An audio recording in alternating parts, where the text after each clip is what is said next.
Today we're going to continue the installation of the two cannons under the foredeck. And here we have taken her out. And I know it'll be difficult for you to see, but I've put the pin in place. And this pin is going to hold the cannon in place so that no matter how hard I move things around or how much the model is shaken up, it won't go anywhere. And just to show you, we've got it down pat. There she is, really hard in play, and I will stick the four wheels when I've finished. And you can see I've installed all the rings already, and I got some advice coming back from the last video that perhaps it would have been easier to install these ropes on to the rings and then simply push the rings in, and I think that's excellent advice, and I'm going to follow that. And then, of course, we have to make up all the block and tackles. The problem I made on this side is that I wanted the cannon pushed far back. And that meant that when it came to this back block and tackle here, it was much too short. So now I've done the reverse. I've pushed it forward. So there's a fair amount of space, and I'll get a good amount for the tackle here, and sufficient from the tackle on the sides of the cannon. And I'll take this opportunity to correct a little error I made with this cannon installation. I had referenced that the tackle lines were probably 1/2 inch, but reading from the ship modeler's notes, Edwin Noel Rich on page 129 talks about the tackles used on various cannons. And the first thing he says is the blocks range from 5 inches to 7 inches. So again, 5 inches, fairly small, but that probably relates to a vessel of this size. Although David makes reference to 7-inch blocks. And the second thing is he actually references the size of the ropes used here, the ropes that would connect the block from this ring or eye to this eye here, and from the back eye to the ring on the deck. That's the train tackle, it's here. And he says that that rope is probably 5/8 thick. So again, a bit bigger than I would have thought here. In fact, when you go through that whole thing on rigging, there's quite a lot of information on different sized ropes.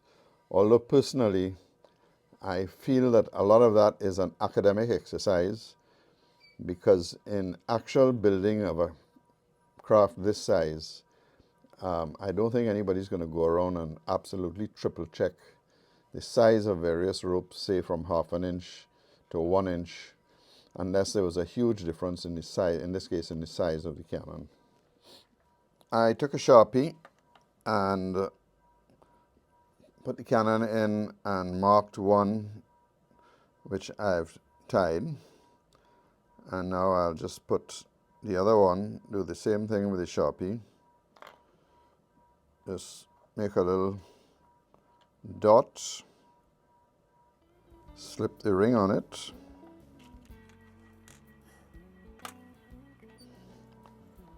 we just clip it and tie that off.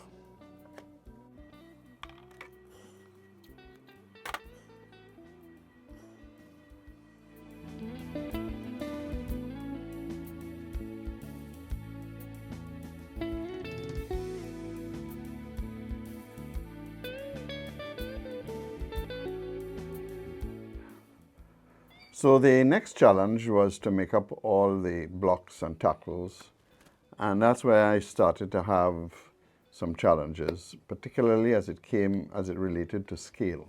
And here is my little hook exercise. I started off with these photo etch hooks, and they are 0.23, 24, so they're almost 12 inches, about 11 and a half. Then I made another batch, as I didn't want to use photo etch, using the same thing.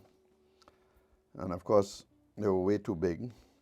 And then I got them down to 1.7, which is about 8 inches. And I didn't think I could go smaller than that, but I did get them down to 1.5, which is between 5 and 6 inches, which are this batch here. Still too big, because when you take a 6-inch block and then you add 6 inches, that means the whole thing is 12 inches long. And when I look on the books, the measurement of the hook and the block is probably around 8 to 9 inches.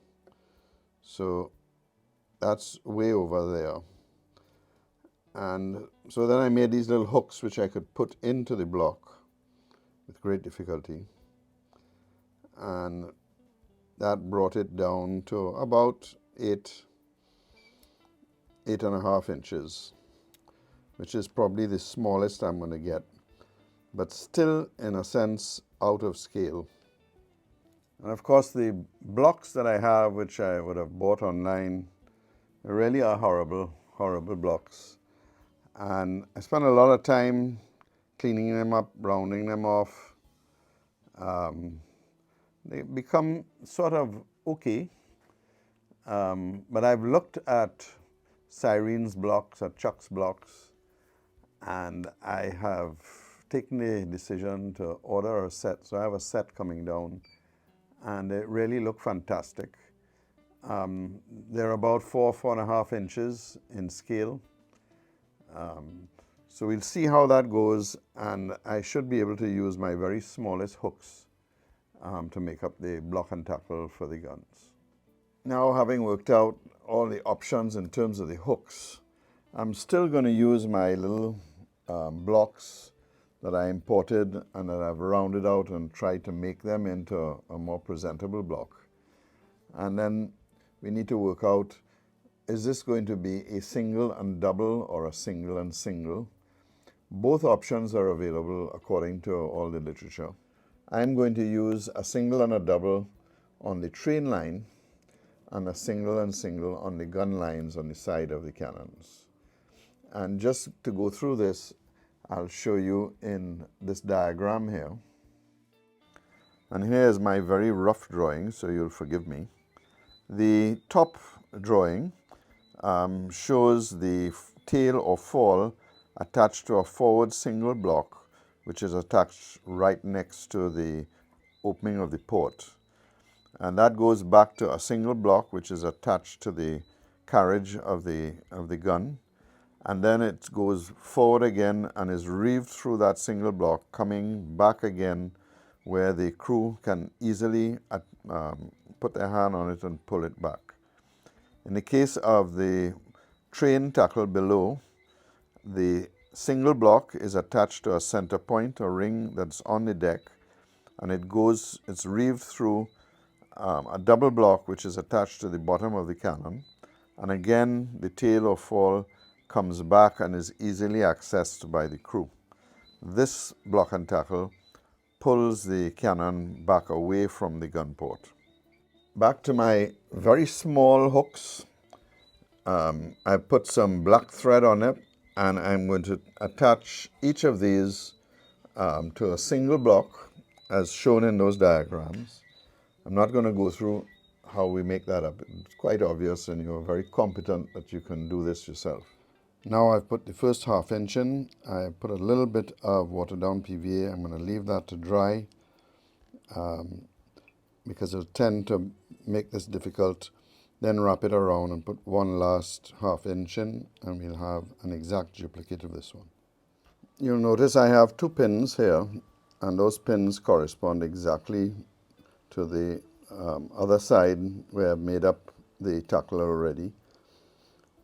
So that's how you get both of them exactly the same.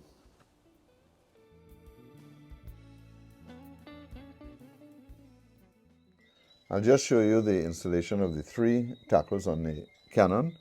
I will tell you that I use watered down PVA to lock the hooks into the various rings so that they don't fall off.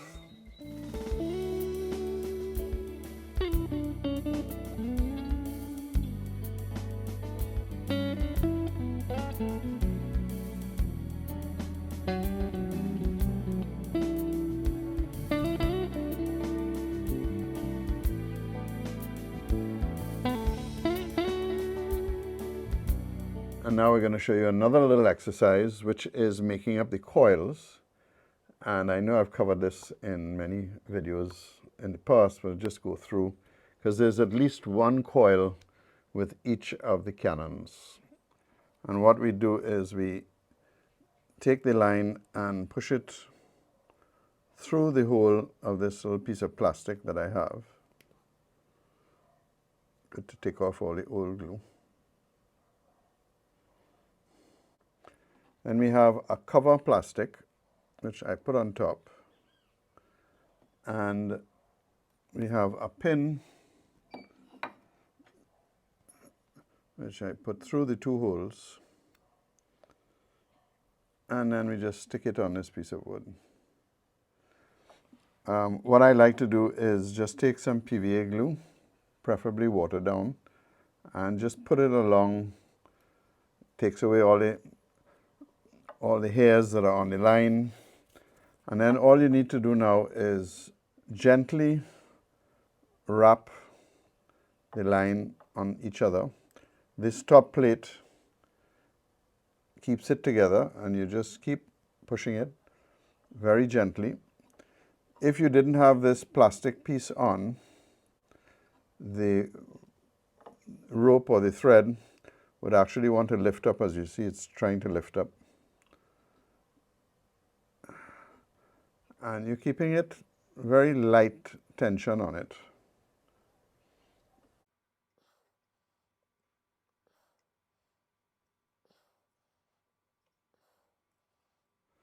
Now what I'm going to do is take some watered down PVA, and this is really watered down, very light stuff. You don't want it heavy at all. We can take this off, take the plastic top off, and then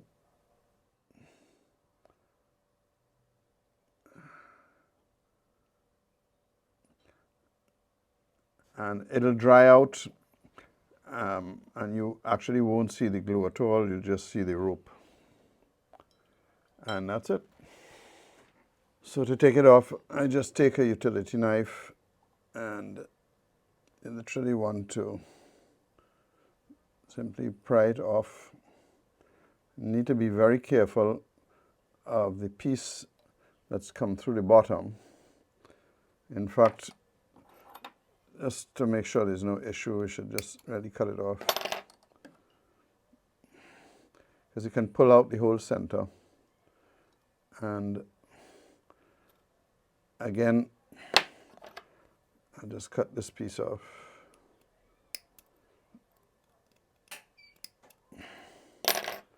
And so here we have a fully made up coil.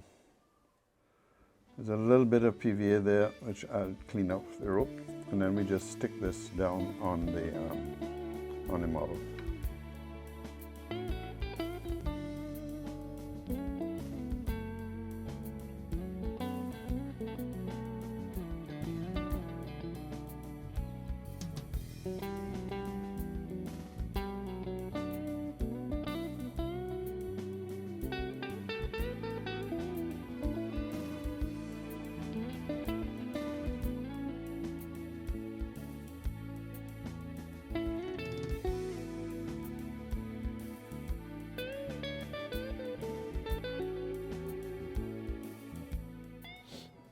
In this case, the hanging knee is right over the cannon, and if you look at some of the literature, they will tell you that a modified hanging knee will be made to be just short of the cannon.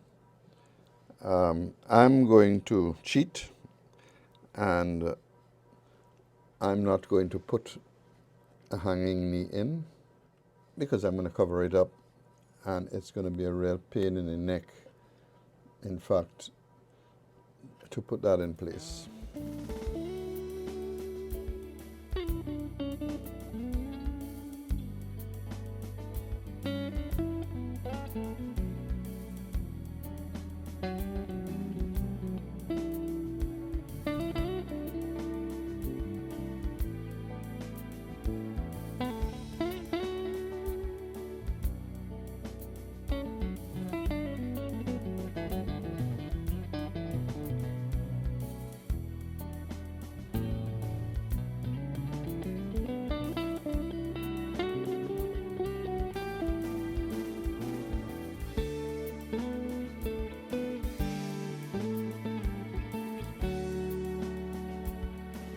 Now we're coming to one of the more interesting challenges, and that is putting the galley stove in.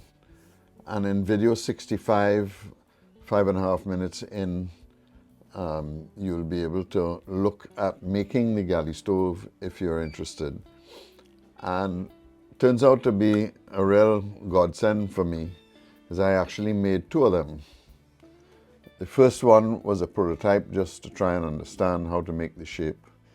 And the second one was a full-scale model of the stove with all the details in it.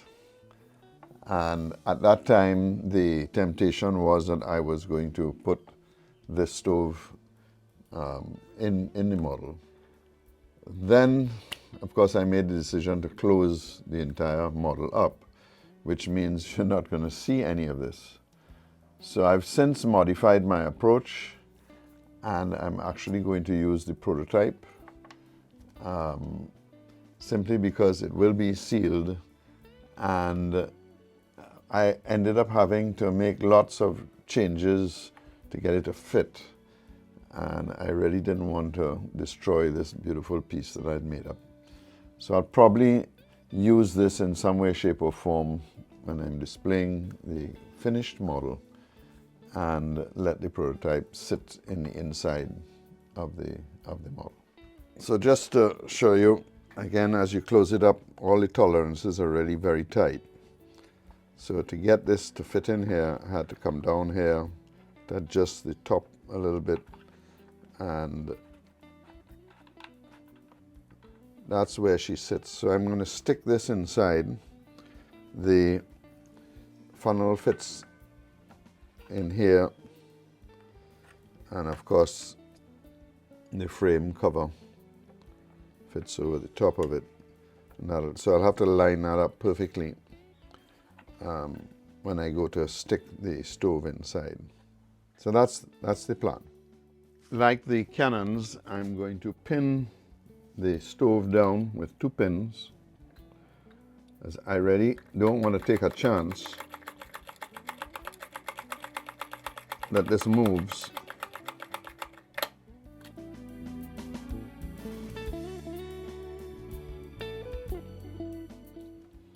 So we're just going to put 2 brass pins in there.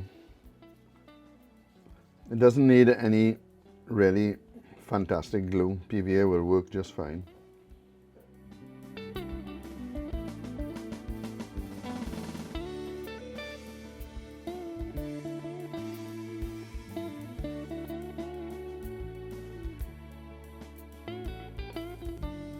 It's really so nice to use the pre-arc with the adjustment now. I can get it down pat.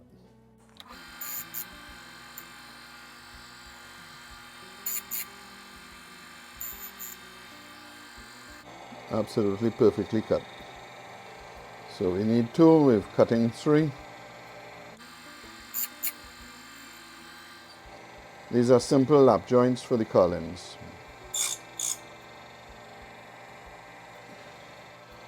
So here we have 3, 1 extra in case we screw up.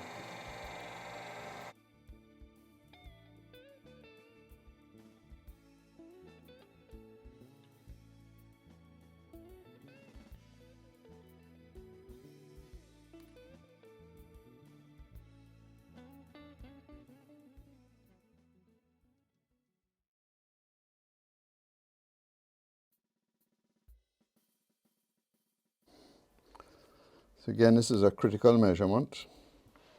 So we just double check in.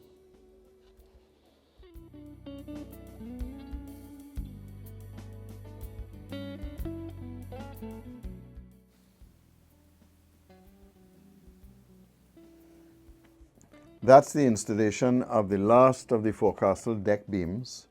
That deck beam is called the breast beam, and in the book David suggests that we make it up in a number of parts, 3 or 4 parts, 3 parts, rather than try and make it. There's a lip to be put on the top, and there's a molding along the face of it. So we'll cover that in the next video. We also have some ledges to put on, which are relatively straightforward. We need to level the deck And of course, we still have the lodging knees and the hanging knees to put on beam 7. So we'll deal with all of that in the next video. I hope you found it interesting, not too boring.